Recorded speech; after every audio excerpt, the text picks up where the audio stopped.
안녕하세요. 한국교사강사연합회 협동조합 안정향입니다.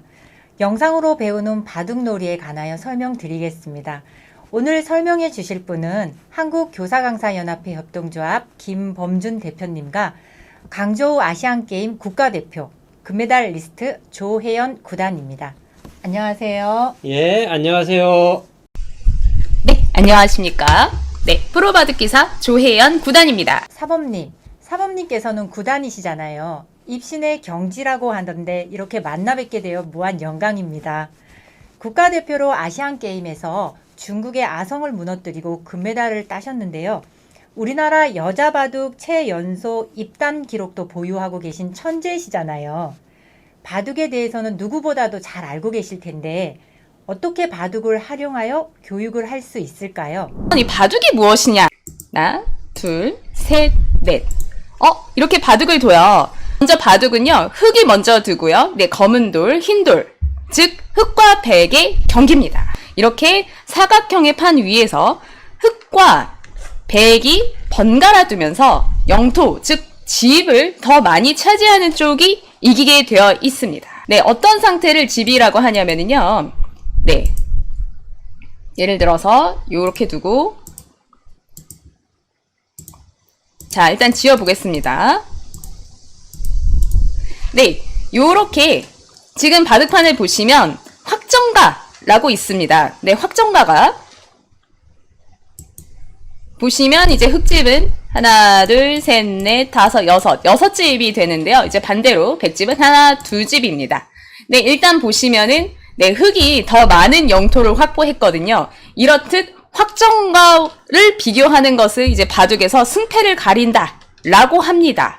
네, 바둑은 궁극적인 목표는 나의 상대보다 더 많은 영토를 확보하기 위한 전략과 전술 게임입니다. 네, 그런데 이 바둑이 너무 이제 어렵게 생각이 되시잖아요. 그렇기 때문에 우리가 지금 이렇게 상단에 보시는 이제 구줄 바둑을 네, 도입하게 되었습니다. 네, 보시면은요. 짜잔! 네, 제 머리 위에 있는 것은 바로 9줄 바둑판입니다. 지금 여러분께서 우측에 보고 계시는 것은 19줄 바둑판이고요. 이것은 9줄 바둑판인데요. 네, 기본적으로 바둑의 규칙은 동일합니다. 네, 그런데 19줄 바둑판에서 나오는 전술들이 이 조그마한 9줄 바둑판에도 다 등장한다는 것 혹시 아셨나요? 자, 이제 그 9줄 바둑판을 통해서 바둑을 하나하나 이제 기초 룰을 배우시고요. 이제 아이가 바둑을 배우면 어떤 점이 좋을지에 대해서 제가 현직 프로기사로서 추천을 드리도록 하겠습니다. 바둑은 자신이 두는 수에 무조건적으로 책임을 져야 합니다. 네, 그렇기 때문에 선택에 있어서 굉장히 신중할 수밖에 없거든요. 반상에서의 문제 해결 능력을 키우게 됩니다. 구줄 바둑의 사이즈는 이러합니다. 네, 3000카드는 자, 보시다시피 여기에서부터 네, 흑백 간의 싸움. 그러니까 예를 들어서 네, 이런 식으로 배우면은 이제 바둑판에 집중할 수 있는 효과를 주죠. 예를 들어서 단수를 칩니다. 그럼 단수를 치는데 만약에 여기를 단수를 쳐요. 그럼 이렇게 따냅니다. 따내서 이제 돌이 하나 날아가죠. 네, 이렇게 돌을 따내기를 하면서 시작을 하고요. 네, 그렇기 때문에 19줄 바둑판이 아니라고 해도 이 9줄 바둑에서 꼭 배워야만 하는 이 바둑의 중요한 개념들이 꼭 들어가 있습니다. 네, 그리고요. 바둑을 둘 때 가장 중요한 것은 상대방과의 소통을 통해서 나와 남을 이해해가는 그런 폭넓은 아이로 자라게 됩니다. 여러분, 이것은 매우 중요합니다. 왜냐하면 바둑에서는 상대방을 존중하는 법을 키우게 됩니다. 그것을 이제 인성이 자라난다 이렇게 말씀드릴 수가 있는데요. 바둑을 배우면서 계속해서 두뇌를 쓰지요. 지금 보시면 우리 3000카드에서 배울 것은 이제 바둑의 기본 규칙 이외에도 궁도나 사활, 치중, 옥집, 환격 등 바둑에서 다뤄지는 거의 모든 기술을 가르칩니다. 네, 예를 들어서 이제 백이 이렇게 두어서 두 집, 즉 영어나 일본어로는 두 눈을 만들어야 살 수가 있어요. 그런데 이렇게 좀 난해한 개념을 하나하나 단계적이고 체계적으로 풀어나가면서 아 이것은 삶의 형태구나 혹은 이것은 죽음의 형태구나 이것은 대기 위험하겠구나 혹은 이것은 대기 안전하겠구나 라는 그런 개념들을 시간이 가면서 절로 습득하게 해주는 그런 신개념 바둑 교육이거든요. 네, 자 그러면 바둑을 배우려면 어떻게 해야 하는가 네, 일반적인 방법에 대해서 알려드리도록 하겠습니다. 네, 우선 네, 흑과 백은 영토를 차지하기 위해서 싸우는 것은 맞지만 네, 기본적으로는 상대와의 전투입니다. 네, 그렇기 때문에 굉장히 게임적인 요소가 가능해요. 네, 이 바둑은 대표적으로 네, 이론 학습, 그 다음에 네, 다른 사람과의 대국을 통한 실전 이렇게 크게 두 가지로 나뉩니다. 네, 그런데 이 19줄 바둑판 네, 보시면은요. 이 19줄 바둑판을 처음 보시면 네, 알파고가 뒀었죠. 굉장히 어려워 보여요. 도대체 어떻게 둬야 되는지는 모르겠고 이렇게 화점이 9개가 찍혀 있습니다. 그럼 어려운데 이렇게 제 머리 위에 9줄 바둑판을 보시면 화점이 하나 찍혀 있고요. 네, 뭔가 네, 뭐 만만해 보이진 않지만 해볼만 한 것 같아요. 네, 그렇기 때문에 이 바둑을 둬보고 싶은 마음이 듭니다. 교육바둑은 무엇인가? 이 교육바둑에 대해서 설명을 드리도록 하겠습니다.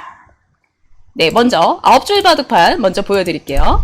9줄 바둑판에서 보시면은 네, 이 정도 사이즈에서 처음에 돌따내기부터 시작을 합니다. 네, 어떤 문제들이 많냐면요. 1과 2가 있습니다. 그런데 이제 백돌 차례예요. 네, 백돌 차례인데 백이 1과 2 중에 어떤 것을 살리고 싶은가에 대해서 정답은 없습니다만 학생분들한테 선택의 기회를 주는 것이죠. 네, 어떤 학생은 네, 여기를 두고 싶으실 거고 또 어떤 학생은 이 돌을 살리고 싶을 거예요. 그런데 카드에서 보시면 이 선택지를 학생에게 자유롭게 주고 한번 생각을 해봐라.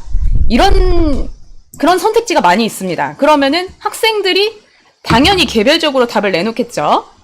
그것을 보면서 선생님들도 아이의 성향을 분석하시고 또한 학부모님들께서도 아이가 이런 스타일이구나. 아이가 느끼는 것은 이렇구나 하고 아이의 생각을 거울처럼 보시게 됩니다. 9줄 바둑판은 그 깊이와 넓이가 19줄에 결코 밀리지 않습니다. 네, 어떠신가요? 네, 알파고가 두었던 바둑, 유명한 이 바둑에 입문하실 이 절호의 기회 놓치지 않으셨으면 좋겠습니다. 조혜연 사범님 설명 잘 들었습니다. 바둑을 영상으로 배우는 삼천카드. 대표님, 바둑과 교육이 어떻게 연결되는지 설명해 주실 수 있을까요? 교육을 하려면 도구가 필요하잖아요. 바둑을 교육의 도구로 활용하는 거죠. 그러니까 바둑이 목적이 아니라 교육이 목적인 것이죠. 교육에 활용할 도구는 많잖아요. 그런데 왜 바둑인가요? 바둑의 역사는 어림잡아도 3000년은 됩니다. 그러니까 인류는 바둑과 함께 살아왔다라고 해도 틀린 말이 아니죠. 바둑판을 세상이라고 생각해 보시죠. 그리고 바둑 알을 사람이라고 생각해 보셔요. 그 위에서 세상이 일어나고 있는 거잖아요. 또 하나 바둑을 두잖아요. 그 한 판을 한 사람의 인생이라고 생각해 보시면 처음부터 태어날 때부터 죽을 때까지의 과정이 그 한 판 속에 들어있지 않아요? 그보다 더 좋은 교육의 환경이 어디 있겠어요? 듣고 보니 그렇네요. 그럼 바둑을 활용해서 어떻게 가르칠 수 있을까요? 한두 가지가 아니겠습니다만 바둑을 활용해서 경제교육을 한다고 생각해 보세요. 바둑판 위에 361로를 집이라고 생각하시고요. 바둑 알을 돈이라고 생각해 보세요. 바둑 알을 사용해서 집을 사는 겁니다. 좋은 곳에 집을 사면 이익인 거고요. 효율이 떨어지는 곳에 집을 사면 손해인 것이잖아요. 하나를 가장 효율적인 자리에 놓을 수만 있다면 바둑은 이기는 것이잖아요. 만약에 한 판이 끝날 때까지 실수를 하지 않고 가장 효율적인 곳에 놓을 수만 있다면 알파고도 이길 수가 있어요. 그것뿐일까요? 한 점 한 점 놓아가는 과정을 통해서 관찰하고 선택하고 결정하고 결정에 대하여 책임지는 경제활동의 기본과 통찰을 배울 수 있는 겁니다. 상황에 따라서 어디에 놓아야 할지 선택하고 그 결정에 따라 행동하고 자기의 행동에 책임지는 자세를 가진 사람이라면 성공할 수밖에 없잖아요. 교육은 관찰, 고찰, 통찰, 성찰의 과정을 통해서 이루어진다는 말을 들은 적이 있어요. 바둑을 활용해서 배울 수 있는 게 어떤 것들이 있을까요? 바둑과 경제, 바둑과 인성, 바둑과 창의 등 메타 인지 능력을 학습할 수도 있고요. 교과 과목도 배울 수 있거든요. 혹시 수담이 무엇인지 아세요? 바둑을 수담이라고 하는데요. 손으로 하는 대화를 수담이라고 하잖아요. 그러니까 바둑판을 사이에 두고 두 사람이 앉아서 말은 하지 않지만 서로 눈빛으로 서로의 생각을 주고받으면서 대화를 하고 있잖아요. 가슴으로 하는 대화가 아닐까요? 그러고 보니 바둑으로 배울 수 있는 게 참 많네요. 그렇지만 구체적인 방법이 있어야 가능할 것 같은데 그렇다면 구체적인 방법에 대해서 소개해 주실 수 있을까요? 어떤 것이든지 처음에는 어려워요. 그래서 쉽게 포기하잖아요. 바둑도 마찬가지예요. 그런데 9줄 바둑판으로 시작하면 만만하게 시작할 수 있어요. 어느 정도 익히고 나면 13줄 바둑판으로 넘어가는 거예요. 그러면 성취감을 느끼지 않겠어요? 그 다음에는 19줄 바둑판으로 넘어가는 거죠. 그러면 바둑을 쉽고 재미있게 체계적으로 배울 수 있게 되지요. 그렇게 바둑을 배운 사람들은 끝까지 포기하지 않고 무엇이라도 성취해낼 수 있는 능력을 기를 수 있게 되는 거죠. 9줄 바둑의 기적을 이해하기 쉽게 설명해 주셨네요. 이제 조혜영 구단과 한국교사강사연합회 협동조합이 함께 만들어가는 교육 바둑을 교육 현장에서 영상으로 다양하게 활용하실 수 있을 것 같습니다. 기대해도 좋겠습니다. 감사합니다.